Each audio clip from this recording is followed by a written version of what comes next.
Hello everyone, जितने भी बच्चे कैटेगरी सर्टिफिकेट वाला प्रॉब्लम फेस कर रहे थे ना, सभी बच्चों का प्रॉब्लम सॉल्व हो गया है। फाइनली कैटेगरी सर्टिफिकेट वाला जो हर एक इशू था उस पर एनटीए ने अपनी प्रतिक्रिया दे दिया है और अब आपको क्या करना होगा इस वीडियो में हम बात करेंगे। बहुत सारे बच्चे इस बात से परेशान थे कि भैया हमारा सेंट्रल वाला नहीं है, स्टेट वाला है, तो वो चलेगा कि नहीं चलेगा, और अगर चलेगा तो कितना पुराना चलेगा, कहीं 2 साल 3 साल या जितना उस सर्टिफिकेट का वैलिडिटी है उतना ही दिन तक चलेगा, कब तक चलेगा, ऐसे डाउट बहुत सारे बच्चों के थे। तो एनटीए ने आप सभी का डाउट क्लियर कर दिया है। चलिए इस वीडियो में समझते हैं कि आप कौन सा सर्टिफिकेट अपलोड कर सकते हो और पुराना है तो चलेगा कि नहीं चलेगा। सारी बातें एकदम क्लियर हो चुका है, ठीक है। और मैं आपको पहले ही कह रहा था भाई, आपको बिल्कुल भी परेशान नहीं होना। इसके पहले वाला एक प्रॉब्लम सॉल्व हुआ था जिसको लेकर नोटिफिकेशन एनटीए ने रिलीज किया था कि जिसके आधार और नेम में मिसमैच है वो क्या कर सकता है। तो बाद में उन्होंने एक नोटिफिकेशन रिलीज किया, उसके पहले ही मैं आपको बता दिया था। उसमें उन्होंने ये मेंशन किया था कि 10th के सर्टिफिकेट पे नेम और आधार के नेम में मिसमैच हो रहा है, तो उन्होंने एक और ऑप्शन दे दिया था नाम को फिल करने के लिए। पहले सिर्फ आधार नंबर मांगा जा रहा था, लेकिन उसमें बता दिया गया कि नेम को आप फिल कर लो, लेकिन बाद में जाकर के जो सुधा केंद्र होता है जहां पे आधार कार्ड अपडेट होता है वहां से आपको अपडेट करवाना पड़ेगा आपके काउंसलिंग से पहले, और हो सके तो एग्जामिनेशन से पहले पॉसिबल होता है तो करवा लीजिएगा, क्योंकि वही आधार कार्ड आपको सेंटर पर लेकर के जाना होगा। तो जिसके 10th के मार्कशीट और आधार कार्ड के नेम में मिसमैच था वो तो अपडेट कर दिया था।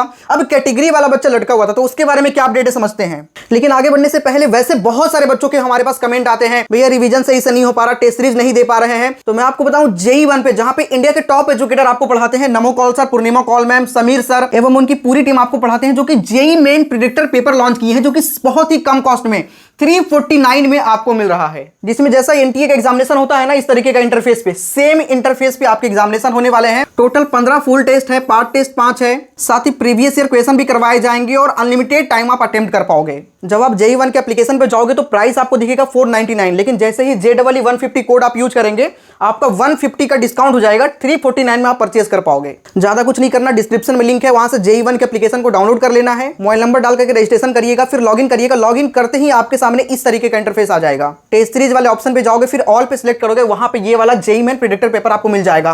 प्राइस आपको दिखेगा 499, लेकिन कोड आपको यूज करना है JEE 150। जैसे ही कोड यूज करेंगे आपको मैक्सिमम लेवल का डिस्काउंट मिल जाएगा। साथ ही इंडिया के टॉप एजुकेटर एक बेहतरीन टीम के साथ आपको बैचेस में मिलते हैं, जो कि क्लास 11 के लिए जीनियस बैच है, क्लास 12 या ड्रॉपर के लिए G1 बैच है, जो कि बहुत ही कम प्राइस में आपको दिख रहा है, जिसमें भी अगर आप कोड यूज करिएगा JEE 150 तो आपको एडिशनल डिस्काउंट मिलेगा। कहां से लेना है, सेम एप्लीकेशन पे JEE 2025 बैच पे क्लिक करोगे ना तो सारे बैच आपको मिल जाएंगे। ये दोनों बैच भी होंगे, इसके अलावा कई सारे बैच होंगे, तो आप किसी भी बैच में एनरोल कर सकते हैं अपनी सहूलियत के हिसाब से। कोड आपको यूज करना है JEE 150, ठीक है। लिंक डिस्क्रिप्शन में दिया गया है, जाकर के अभी आप लोग परचेज कर लीजिए। इसके साथ में टेस्ट सीरीज भी आपको फ्री मिलेगा, देख सकते हो यहाँ पे, ठीक है। तो अभी आपके पास एक बेहतरीन अपॉर्चुनिटी है, जाकर के बैच को परचेज कर लीजिए। कोड यूज करना है JEE 150, डिस्क्रिप्शन में लिंक आपको मिल जाएगा। देखो प्रॉब्लम कहां पे आ रहा था। सबसे पहला प्रॉब्लम यह है कि भैया स्टेट वाला यूज कर सकते हैं या फिर सेंट्रल वाला चलेगा।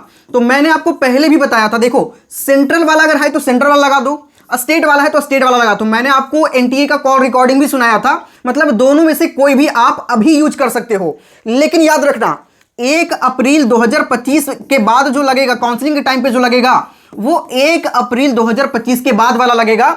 उस समय कोई कॉम्प्रोमाइज नहीं होगा। अभी एनटीए आपको पहले बिना अपडेट किए डायरेक्टली लाकर के सामने खड़ा कर देता है, कैटेगरी सर्टिफिकेट चाहिए तो एनटीए ने यह भी क्लियर कर दिया है कि आप दोनों में से कोई भी डाल सकते हो, सेंट्रल भी डाल सकते हो, स्टेट भी डाल सकते हो। लेकिन अभी के लिए इससे आपका फॉर्म तो फिल हो जाएगा, लेकिन काउंसलिंग के टाइम पे आपको नया वाला और वो भी सेंट्रल वाला देना पड़ेगा। लेकिन दूसरी बात ये आती है कि क्या भैया पुराना डाल सकते हैं। देखो एनटीए ने साफ साफ एक पॉपअप दे दिया है, जब आप JEE मेन का फॉर्म फिल करने जाओगे तो वहां पे साफ साफ लिखा हुआ है कि the category issue date must be on or after the date of birth. मतलब जो आपका डेट ऑफ बर्थ है उस दिन का या उसके बाद का आपके पास कैटेगरी सर्टिफिकेट होना चाहिए। तो बहुत सारे बच्चे का स्कूलिंग के टाइम पे बना होगा, तो वो भी आप यूज कर सकते हैं। मतलब कितना भी पुराना हो चलेगा, ऐसा नहीं कि भाई कैटेगरी सर्टिफिकेट का जो डेट है वो एक्सपायर हो गया तो नहीं चलेगा, वो भी चलेगा। एनटीए बस आपसे ऐसे ही मांग ले रहा है। क्यों मांग ले रहा है, जैसे होता क्या था कि बहुत सारे बच्चे जनरल कैटेगरी से है लेकिन वो इकोनॉमिकल वीकर सेक्शन मतलब EWS कैटेगरी डाल दे रहा है। हालांकि इसके फैमिली इनकम ज्यादा है, ये EWS में नहीं आता है,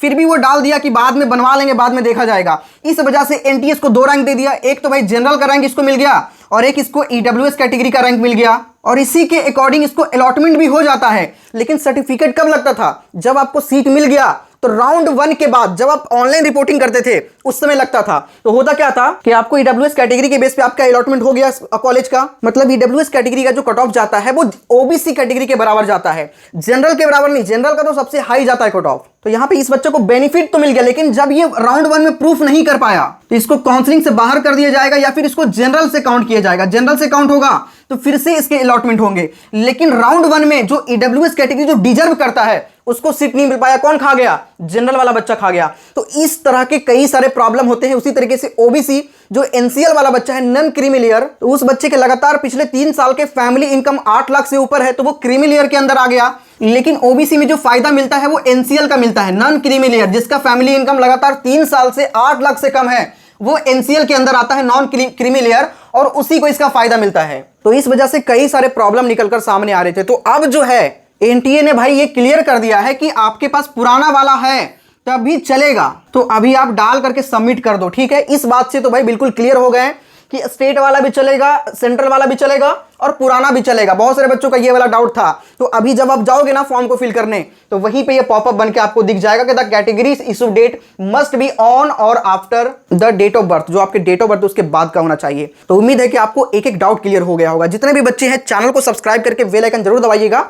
ये चैनल अभी से लेकर के जब तक आपके एडमिशन नहीं हो जाते तब तक आपके साथ रहेगा। टाइम टू टाइम हर एक अपडेट आपको प्रोवाइड किया जाएगा। साथ ही ये जो जेएमपीपी मैंने आपको बताया है, जेई 1 के एप्लीकेशन पे जाकर के परचेज कर सकते हैं। लिंक डिस्क्रिप्शन में है, जाकर के एप्लीकेशन को डाउनलोड करिए। रजिस्टर करने के बाद टेस्ट सीरीज वाले ऑप्शन में जाकर जब आप परचेज करेंगे ना, तो कोड आपको डालना है JEE150। ठीक है, ये कोड भी हम डिस्क्रिप्शन में डाल रहे हैं। साथ ही कई सारे बैचेज भी है 11th के लिए, 12th के लिए। कोई पोर्शन अगर आपका बी के सही से नहीं हो पा रहा है तो ये बेस्ट अपॉर्चुनिटी है। ये बैच को लेकर के आपका जहां से मन करे वहां से डायरेक्टली जाकर के आप पढ़ाई कर सकते हैं, जिससे कि जेईई मेन के सेशन 1 में अच्छे रैंक लेकर के, और सेशन 2 तो भाई आपके पास टाइम है तो और अच्छे से पढ़ के अच्छा रैंक लेकर के आ जाओगे।